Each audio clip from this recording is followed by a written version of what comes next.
Hey guys, welcome back to another episode of Your Daily Dose. Today we're talking about WandaVision, Season 1, Episode 9. This is the season finale, guys, and it was a really good episode. Okay, so it starts off with Agatha in the street holding Wanda's kids hostage. So Wanda is able to hit Agatha with a blast of energy and frees her kids. She tells them to go to their rooms, and Agatha tells them to go to their rooms and get out the way. So as she blasts Agatha with another, energy bomb, Agatha says to her she wants her to use her energy and her powers so that Agatha can take her powers from her, just like she did to her coven way back when. So when Agatha absorbs her powers, you start to see Wanda's hands wither. Even though Wanda understands this, she still continues to use her powers because she really doesn't have a choice. She needs to stop Agatha. So she takes a car and throws it at Agatha and knocks her into her house. When Wanda goes to look for the body, all she sees are Agatha's boots sticking out from under the car, which I think is a cute little callback to The Wizard of Oz, or at least that's what it reminded me of.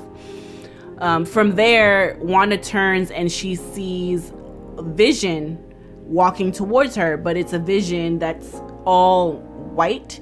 So if you can remember the end of last episode, in the after credit scenes, you see director Hayward put Vision back together. So I'm assuming this is that Vision. So he approaches her, she approaches him, and she's looking deeply into his eyes, and he puts his hands on her head and says her name, and then begins to squeeze her skull and says, and they said that you were powerful. And as soon as he says that, Vision, Wanda's Vision, rushes and tackles the other Vision into a car, causing it to explode.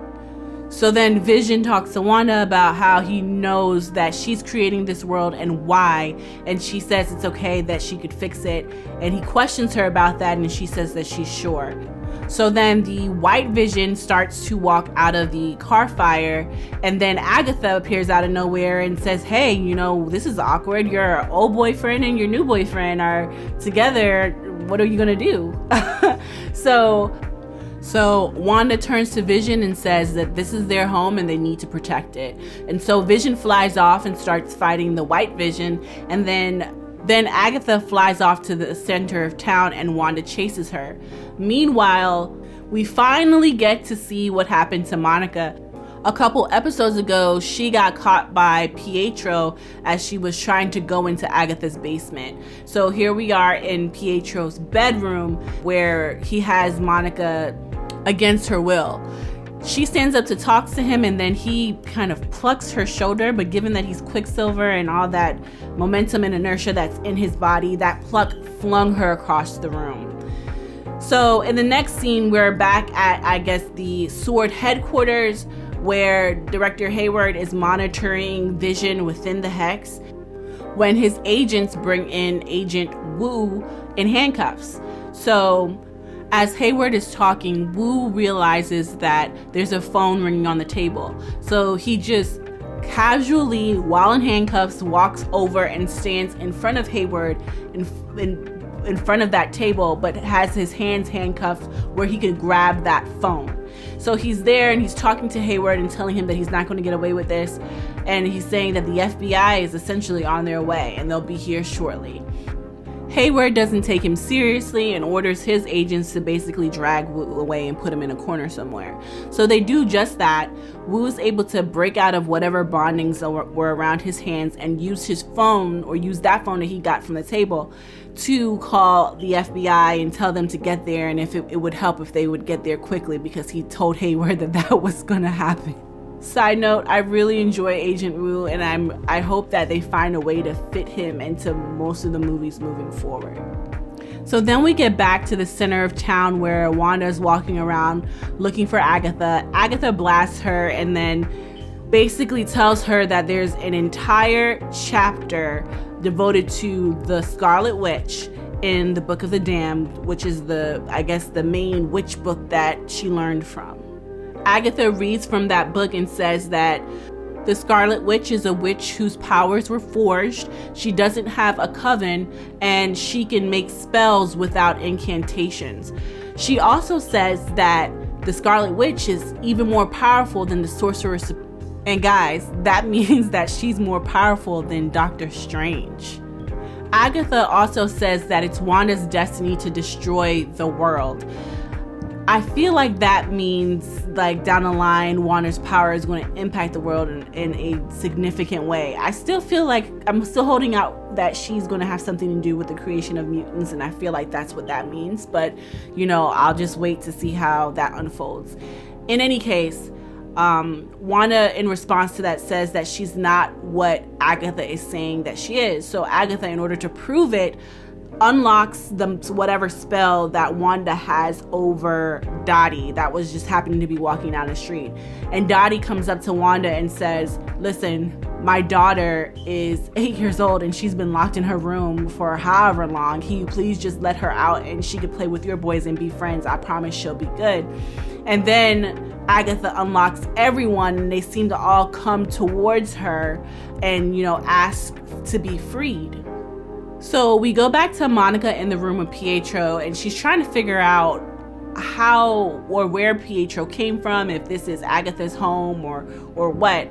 She starts to dig through some of the stuff in the room and realizes that it's not Agatha's home she's in Pietro's home, and she tries to figure out a way to get rid of whatever spell or whatever Agatha is doing to have a hold on Pietro. I keep calling him Pietro, but his name is like Ralph or something like that. In any case, Pietro or Ralph basically starts to say, hey, do you want to fight again? And Wanda, since he was playing around off his guard, Monica takes the opportunity to flip him. And so she's on top of him and has him pinned down. He can't really move. And she notices that the chain around his neck is glowing. So she grabs it off, and it seemed like he was no longer Pietro, and then he was now Ralph, and he was wondering what was going on and where he was and who Monica was. So next we have Vision and Vision fighting all over town, and in this particular moment they went past Wanda's house fighting, and her two sons are in their bedroom and they see the fighting, but they don't know what they can do to help. And the one that has the psychic ability actually sees that his mom is in trouble and grabs his brother and tells him that they have to go help her. So next we see Wanda in the center of town with all the people around her begging her to let them go. All of them at one time become really overwhelming for her, so then she uncontrollably lets her power explode to kind of shut them up, and they all end up with red strings around their necks as if she's choking them. So she realizes what she's doing and she lets them go, and then she uses her powers to basically get rid of the hex. But as she's doing that, Vision and Vision are fighting in the sky, and Vision starts to, or Wanda's vision starts to fall from the sky, because if you can remember a couple episodes ago when he tried to exit the hex, he started to fall apart. And we learned that in the last episode that he's not real. So that's probably what's happening, because the hex is disappearing, so is he. Not only that, Wanda's kids arrive to the scene now and they start to fall apart too.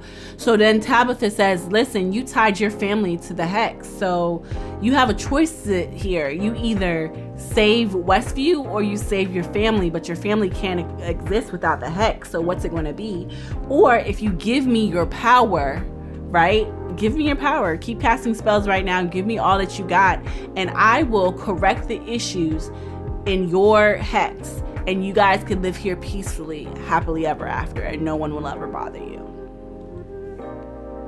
So Wanda decides to close the hex for now. So she uses her powers to close the hex. So it's important to note that as she used her powers to open the hex or get rid of it and then to close it again, Agatha was taking her powers at that time. So when she stopped using her powers briefly to make sure that her husband Vision and her kids were okay, she realizes that her hands were, even more of her hands were drained of their life and color. So while Wanda had the X open, it allowed the sword agents to drive in. So they now arrive at the scene, and then Vision arrives at the scene, and then Agatha is there. So the family now has to break up and solve their own individual issues. So Wanda asks her children to handle the FBI, and Vision goes after Vision, and then Wanda, of course, handles Agatha. So with the children in the FBI, the one with the psychic abilities freezes them, and then the one with the super speed basically goes through and disarms them. Hayward jumps out the car and points a gun at the kids as if he's about to shoot them, when Monica runs up and jumps in front of the kids and protects them from the bullet. As the bullets hit Monica, they kind of just go through her because we're seeing her use her powers as Spectrum for the first time here, which is an exciting thing. One of the bullets misses her and actually gets really close to hitting the kid with the psychic powers, but he uses the powers to protect himself. So we all look at Hayward now, and he realizes that his gun is useless. He hops into one of the military vehicles and attempts to drive away when Darcy comes through and hits him with a bus. Back in the library, we see Vision and Vision fighting, and they're pretty much equally matched. So then they stop and they start to talk about what makes Vision Vision, but they use the ship of Theseus as, I guess, a metaphor for this. So eventually Vision, the machine, the real Vision that Hayward put back together, says that he doesn't really have memories of anything before. So then Wanda's Vision says, actually, they can't get rid of that because you're not a robot. You're a carbon-based synthoid situation. So they can't just erase it. It's in there. You just need to unlock it. So Vision, Wanda's Vision, helps him to remember his memories, I guess, pre-snap. So after he gets his memories back, he just flies off. Wanda's Vision goes back outside to be with his sons and with Monica, and we have Agatha looking down on them. So as she's contemplating what her next move is, Wanda sneaks up behind her and does something freaky with her fingers, and they end up back in that scene where we first saw Agatha as a witch being tied to the stake, held at trial by her coven. But in this particular scene, Agatha's at the stake, but her coven is dead on the ground. So Wanda's in there trying to play some mental games with her, and she's using her magic to resurrect the bodies of the dead coven. And as Agatha's at the stake, she's pretending as if she's scared, but she actually ends up flipping the script and has the coven coming after Wanda because Wanda is the Scarlet Witch, and ultimately the coven would have preferred to get rid of Wanda. So Wanda ends up now at the stake, and as she's there and Agatha's talking and the witches are around her, the red Scarlet Witch crown starts to appear on her head.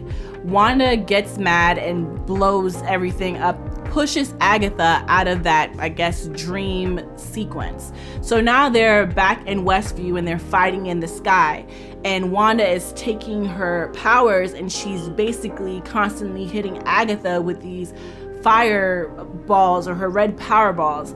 Not all of them are hitting, but Agatha is seemingly absorbing all of Wanda's powers. So Wanda is just constantly with all of her might just hitting her and hitting the walls of the hex and draining herself out of the powers. So then when it looks like Wanda has given Agatha all she has, Agatha says, well, I know we had a deal that I would fix this spell, but once a witch casts a spell, no other witch can correct that or undo that. So I'm sorry, but you're stuck with the way things are.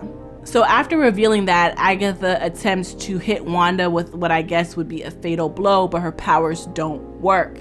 Then we see Wanda looking like she's regaining her strength and going back to normal, and we're wondering why, and then you start to see the ruins on the walls of the hex. So Wanda is a fast learner. She noticed the ruins, or when Agatha taught her about the ruins at the beginning of the last episode, she soaked that in, and now she's used those same ruins to prevent Agatha from using her powers.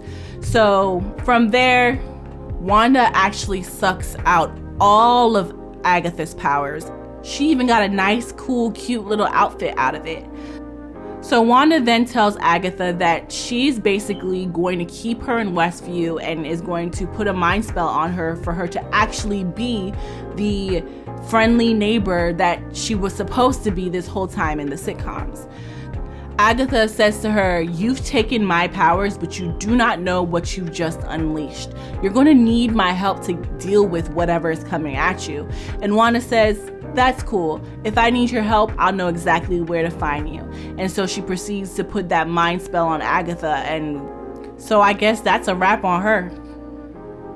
From there, Wanda essentially uses her powers to get rid of the hex, and it's slowly dissolving, starting at the far end of town.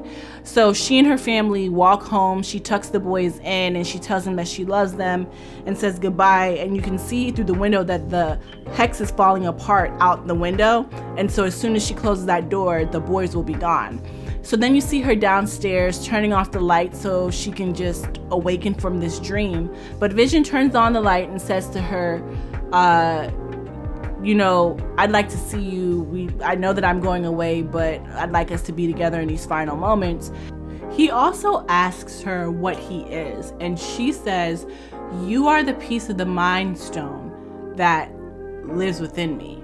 You are made of blood and bone and wires and all these things, and I love you."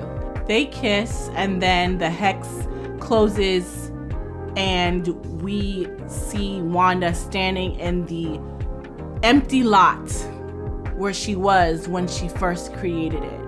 So she turns away, puts on her hood, and then begins to walk out of Westview. As she's walking, all the people in the town start looking at her like they hate her, which is understandable. And she runs into Monica, and Monica says they'll never understand what you gave up to save them. And Wanda says, even if they did, it wouldn't change how they view me. Then she also asks Monica if she hates her.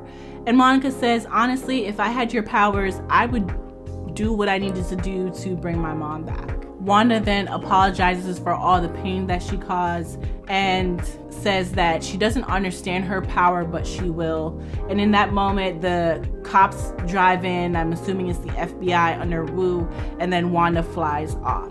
And that's where this show leaves us, with Wanda flying out of Westview in her new cool, cute outfit. Then we get a post-credit scene that is a callback to Spider-Man Far From Home. We have Monica in the street talking to Wu when an agent comes up to her and says that she's wanted for questioning in the theater. When Monica follows that agent into the theater, the agent reveals itself to be a Skrull and says that a friend of your mother's would like to see you.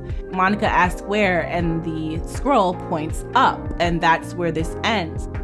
So at the end of Spider-Man Far From Home, in that post-credit scene, we learned that it was actually a Skrull playing Nick Fury throughout that entire movie. Meanwhile, Nick Fury is on a spaceship with his feet kicked up. So this means that Monica is going to connect with Fury, and we may see her in other shows and Marvel movies. All right, that was WandaVision. What did you guys think of this last episode in this first season? Are you excited like me for season 2? Let me know in the comments below. And don't forget to like this video and subscribe to my channel. All right, guys, see you next time. Peace.